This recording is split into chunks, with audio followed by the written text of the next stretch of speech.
السلام عليكم ورحمة الله وبركاته.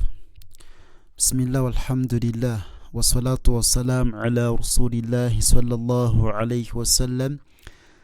نعم درس في وراليرو إن شاء الله تعالى tugenda kutandikira wetwakomye tukyali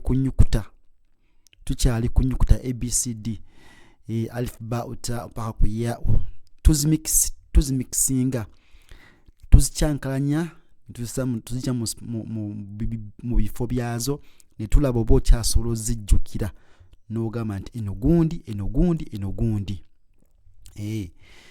Naam, a'udhu billahi minash shaitanir rajim. Tuyina ain, tujita ain. Tutoga nti eva mudokoli tujita ain. Then sad, tujita sad. Tujita sad. Sad. Then sin, naganti eno sad ne sin ziba mu kifo kyekimu wansi w'amannya aga wansi baga waggulu nosauka tip noga sin sad. Eno sin sad. Then tuina ta'u. Tujita ta'u. So si ta'u, si tua'u ne ta. Tujita ta'u. Then tuina ain. Tujita ain. Tujita tia ain. So si aini neda.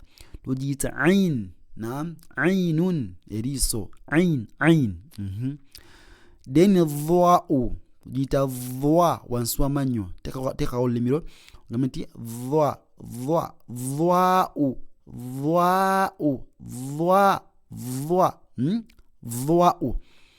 Then ghain. Tujita ghain. Ghain. Tujita ghain. Fa'u.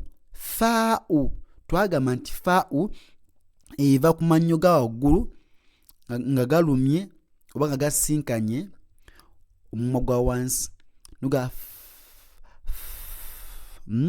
fa'u. Very simple. Fa'u ena kadoti kamu waggulu tujita fa'u. Then ain yisembayo.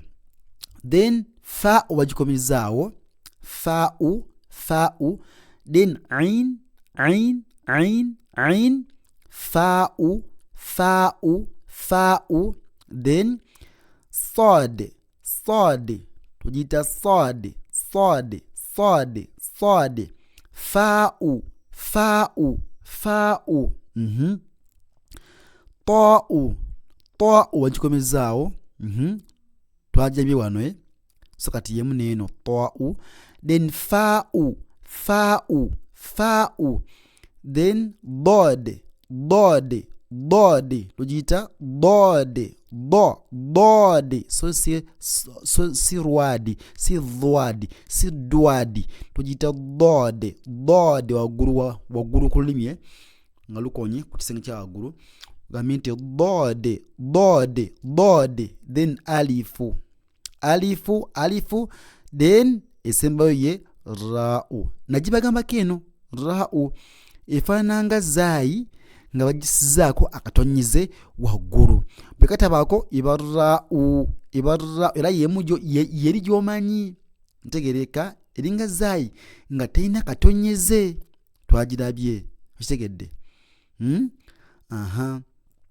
Fa'u njogeddeko. Then ba'u kati mugimanyi bulungi nnyo. Then fa'u mugimanyi. Ta'u mugimanyi. Fa'u mugimanyi sekyo fa'u. Tha'u twajugirako dda. Tha'u twagamba eva mu kifo ekimu nga dhwa'u ne dhaali weziva wansi w'amanyo ga waggulu nosaawo olulimiro nogamba nti tha'u. So si tolumaye. Shin twajogerako dda. Then zaayi. Eno zaayi bwetaba ku katonyeze ibarra'u. Ntegera ng'eno okitegedde naye ina kadooti so neba zaayi. then fa'u yakoze ki yesembyeyo. Barakallahu fikum, jazakumullahu khayran fi dunya wal akhir. Wassalamu alaikum wa rahmatullahi wa barakatuh.